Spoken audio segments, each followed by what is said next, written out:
By now, we are aware of almost all the changes that occur during puberty in both boys and girls. So can you tell me which is the most important of all changes? Yes, it is the development of reproductive organs. The stage of sexual maturity is what defines puberty in true sense. And what do we mean by this? This means that the individual is now physically capable of reproduction. So are we saying that both males and females are capable of reproduction with the onset of puberty? Absolutely. And that would mean that they can reproduce anytime throughout their life, right? Absolutely not. Why not? The basic reason for this is that the case of males and females is different when it comes to the reproductive span. And why is this different? This is what we need to answer in this video that deals with the concept of reproductive phase. Now, what exactly do we mean by this? Let us understand the two words. Reproductive here means the process of reproduction, and phase means the time period. So, are we saying that individuals are capable of reproduction only for some period of time? Yes, and this is applicable only in the case of females. But why so? Let me explain. In case of males, development of testes causes production of gametes, that is sperms. And this process, once started, does not terminate throughout the male's life. Only the sperms produced can decrease in count with age. However, the ability to reproduce still remains the same. But the case of females is completely different. Females cannot reproduce throughout their lives. This term, reproductive phase, holds true in their case. And why is it so? Well, the simplest answer to this question is the process of ovulation. That's right. Now, can you guess from the name what is ovulation? It is the process of release of ova from the ovaries. Now, you may wonder how the process can be an answer to this question. It's simple. We know that reproduction requires an egg cell as the female gamete. And if ovulation is the release of egg cells, then that means reproduction will be possible only when egg cells are released. But did you know that in every individual female, the number of egg follicles in the ovaries is fixed? That means the ovaries will have fixed number of immature egg cells stored inside them since the beginning.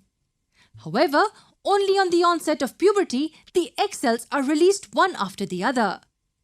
So don't you think the capacity of reproduction will begin when the first egg cell will be released by the ovary? Yes, and it will obviously stop when the number of egg cells will come to an end. This phase is nothing but the reproductive phase in females. The beginning and the end of this important phase are given scientific names. The commencing point is called as menarche. So can we say a girl experiences menarche when she steps into puberty? Yes, and the occurrence differs from one female to the other. However, the average age range to expect menarche is around 12 to 14 years. Also, the time when it terminates is called menopause. This time is also different in females, but the average period of age is between 45 to 50 years. Let us just imagine that one of the ovaries has released an egg cell. It goes straight to the fallopian tube and then moves further. Now, if this egg gets fertilized, then the fetus will need a proper location for placental attachment, right? For this, a proper thick cushion layer made up of cells needs to be formed inside the uterus. We know that this layer is called the endometrium. But how will the reproductive tract know whether fertilization is going to occur or not? How will it form the endometrium all of a sudden if fertilization occurs? The natural tendency of our body is to be prepared for every possibility. So in this case too, our body makes the necessary preparations. When the ovum is released from either of the ovaries, many hormones work in coordination to get the endometrial layer ready. In case fertilization occurs, the fetus will have a proper location for placental attachment. Wait a second. We said if fertilization occurs. What if it doesn't? In that case, the ovum will come out of the body through the vagina. And what will happen to the endometrium? Astonishingly, the layer also collapses and gets out of the body through the vagina. As a result of this, for almost 4 to 5 days every month, a female experiences a bleeding phase. The bleeding is through the vagina and it contains the unfertilized ovum, the cells of endometrium and the blood, of course. This is called as the menstrual fluid. And the process is referred to as menstruation. Did you notice I mentioned that the bleeding phase is for 4 to 5 days every month? Why did I say every month? That is because the entire process occurs in a cyclic manner that lasts for 28 to 30 days. The ovulation and building up of the endometrium, and then followed by this will be collapsing of endometrium in case fertilization does not occur. This will give rise to the discharge of the menstrual fluid through the vagina. Don't you think this entire cycle will also have a scientific name? Of course, it's called the menstrual cycle. So the menstrual cycle is almost a 28 to 30 day cycle, out of which the bleeding phase lasts for 4 to 5 days. In a nutshell, the reproductive ability is obtained by individuals with the onset of puberty. In males, it lasts till they're alive.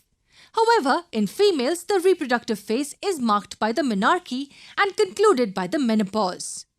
The time period in between is where the body undergoes the menstrual cycle. The reproductive capacity of females is only found during this phase. So we have talked about the process that happens when fertilization does not take place. But what if fertilization occurs? Do we know whether it'll be a boy or a girl? Let us learn about the concept of sex determination in the next video.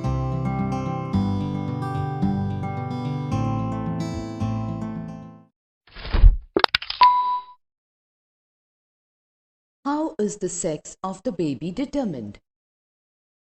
Inside the fertilized egg or zygote is the instruction for determining the sex of the baby.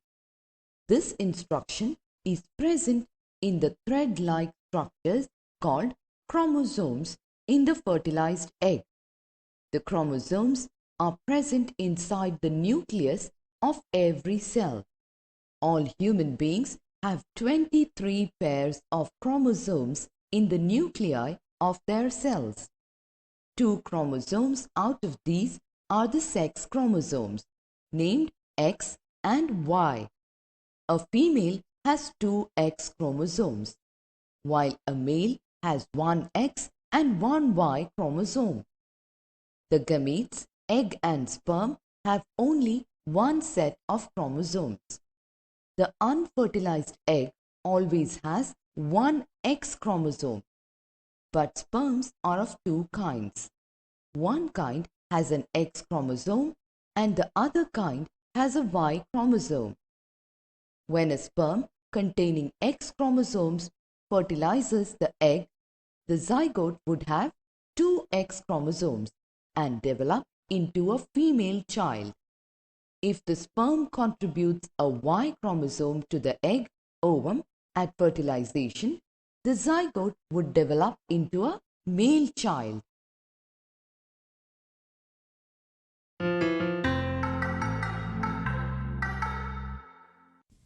A sound mind is in a sound body. This is something we have been hearing since long. But have you ever thought about the importance of having a sound body? What factors do you think are essential for keeping health in a good condition? And why is good health given the first priority during adolescence? It's simple. Adolescence is the time when our body grows. That is the reason why good health and habits come at the top in the priority list. But before learning about the factors needed for good health, can you define good health for me? You would say absence of any disease. Correct. But is there anything else apart from this? Yes, good health is the physical, mental, and social well-being of an individual. That means along with the absence of any disease, we even need to have an undisturbed mind and good interactions with people surrounding us. And these factors help us develop a good personality. That is why taking proper care of health is of utmost importance, especially during adolescence. So how will we achieve good health? Out of the several methods to do so, a few important ones that are simple and doable include having a proper diet, exercising regularly, and maintaining personal hygiene. Is there something we need to be careful about? Yes, consuming substances that are harmful and may lead to addiction should strictly be avoided by us. Let's begin understanding the importance of an appropriate diet first.